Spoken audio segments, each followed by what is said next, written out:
Gaza ini, saudara. Visual udara terbaru menunjukkan kehancuran besar di lingkungan Tal Al-Hawa, kota Gaza. Rumah-rumah dan bangunan lainnya telah rata dengan tanah, jalan-jalan dihancurkan dan tumpukan puing terlihat di seluruh area. Fokus pengeboman Israel selama beberapa minggu terakhir adalah di kawasan kota Gaza. Militer Israel membombardir puluhan gedung bertingkat dan menghancurkan seluruh blok permukiman.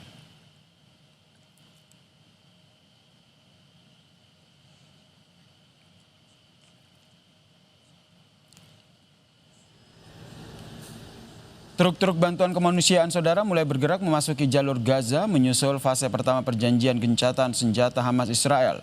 Sejumlah truk bantuan dari Mesir tiba di perlintasan Harem Shalom Israel diperiksa sebelum memasuki wilayah Gaza.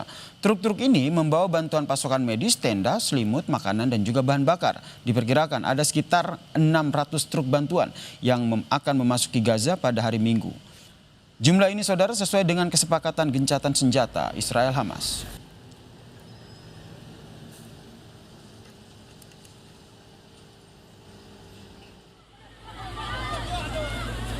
Sementara itu, saudara, warga Gaza langsung mengerumuni truk yang datang membawa bantuan. Mereka berebut bantuan yang memasuki wilayah Khan Younis di jalur Gaza.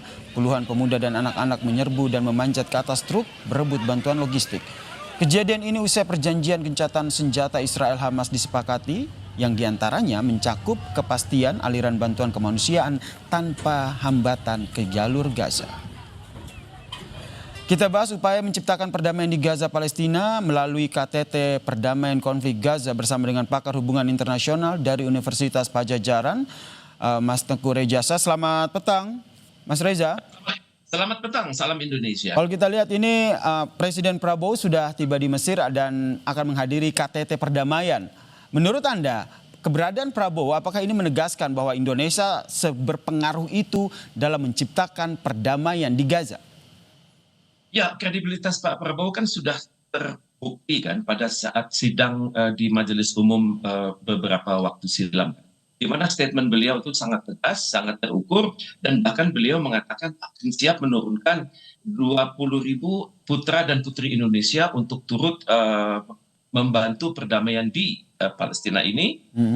Secara teori namanya peacekeeping operation, namun hanya bisa dilakukan seandainya kita mendapatkan otoritas dari Dewan Keamanan PBB. Kemudian juga Pak Prabowo mewakili umat Islam Indonesia, jumlahnya saat ini terbesar.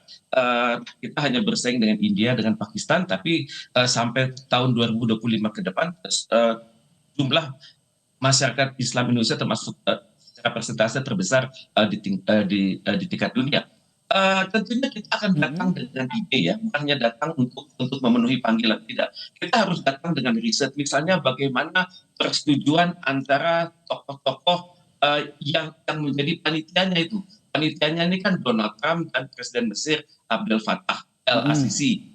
Mereka mengatakan akan mengakhiri perang di Gaza dan dihadiri oleh 20 pemimpin dunia. Kemudian sangat besar statement dari Al-Sisi mengatakan bertujuan mengakhiri perang di jalur Gaza, meningkatkan upaya untuk mencapai perdamaian dan stabilitas di Timur Tengah. Kemudian konon Kementerian Luar Negeri Mesir dan Amerika Serikat sudah memiliki draft untuk mengakhiri perang di jalur Gaza tersebut.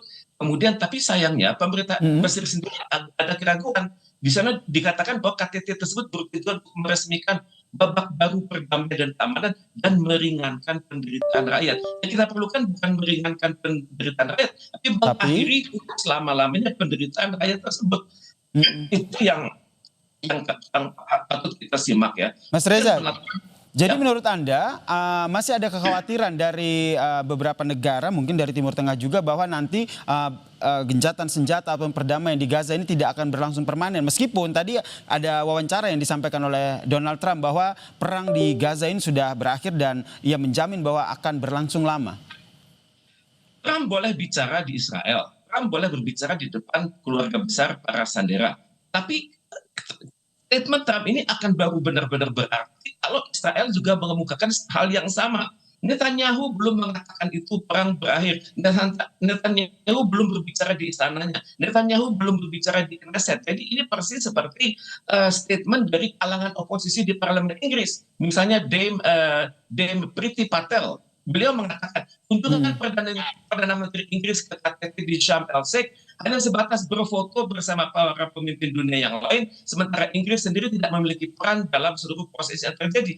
Jadi skenario ini adalah skenario Amerika Serikat, dan saya sangat khawatir kalau kita tidak datang dengan ide, kita tidak datang dengan formula, kita tidak datang dengan framework, maka Indonesia akan menjadi satu-satunya negara yang kecewa. Sementara negara-negara di Timur Tengah itu kita sudah tahu sama tahu, mereka sudah berinduk kepada Amerika Serikat, Perancis, Turki, Inggris, Spanyol, Italia, European Union, kemudian juga Arab League, Raja Jordan dan juga Pangeran Kuwait. Mereka cenderung mengikuti apa kata Amerika Serikat. Nanti terakhir akan didukung pula oleh UN Secretary General Antonio Guterres. Dan saya perhatikan negara-negara Tenggara lain seperti Bahrain, kemudian juga Mesir, Qatar itu cenderung berada pada posisi Amerika Serikat. Jadi bagi Indonesia, kita datang ke sana sebagai amanah konstitusi, oke. Tapi Presiden Prabowo hendaknya datang dengan tim riset yang sangat kuat, sehingga kita mengetahui skenario-skenario apa yang akan dilakukan.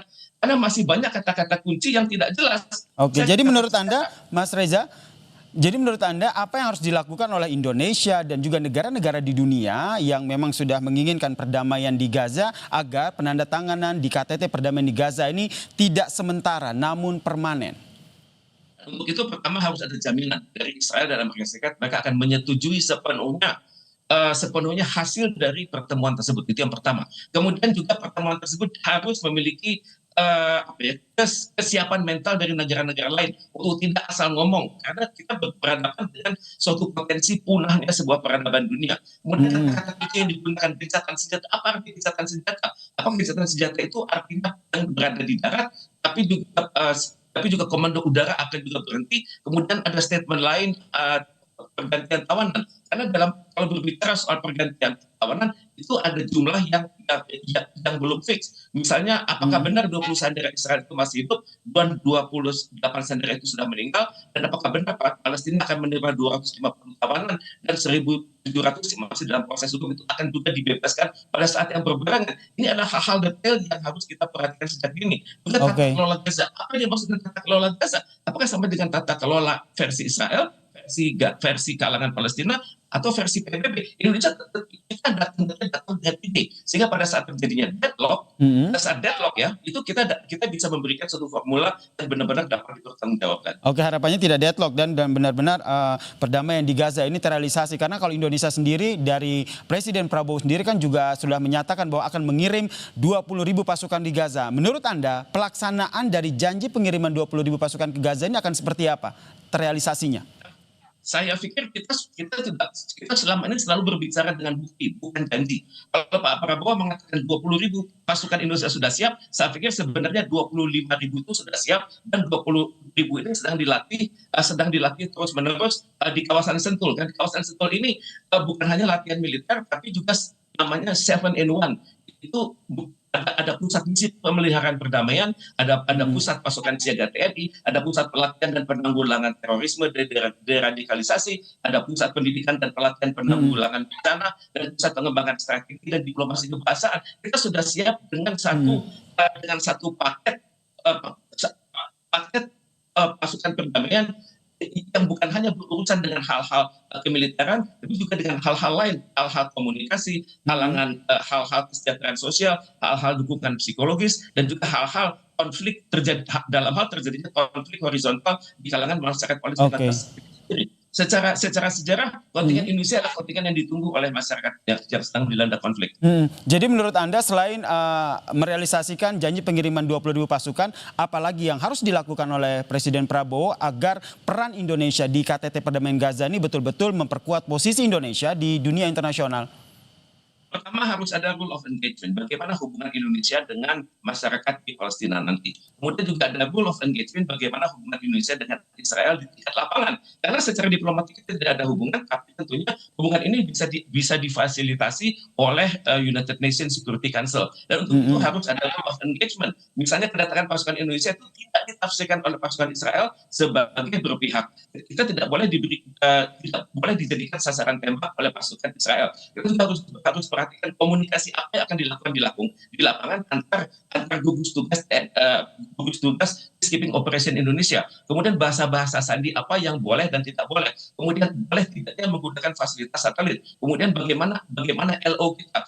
Jadi kita harus berhati-hati, jangan sampai kita terjebak dengan suatu statement makro, tapi akan dikritik oleh pemerintah Israel di kelak kemudian hari. Jadi untuk itu saya perhatikan 20.000 pasukan Indonesia itu harus benar-benar disiapkan bukan hanya secara teknis tapi secara mental, secara psikologis, dan mereka sudah memahami berbagai simulasi di lapangan, misalnya bagaimana berhadapan dengan pihak Israel, bagaimana berhadapan dengan pihak masyarakat, bagaimana berhadapan dengan drone, bagaimana menghadapi sekiranya ada ancaman serangan kembali dari pihak Israel. Kita harus siap dengan berbagai skenario hipotetis, dan saya yakin dan percaya Indonesia sanggup untuk itu. Baik, kita nantikan ya seperti apa hasil dari penandatanganan KTT yang ada di Mesir ini. Harapan kita bersama ya, Pak Reza, ini betul-betul membawa perdamaian di Gaza. Terima kasih Pak Reza. Terima kasih.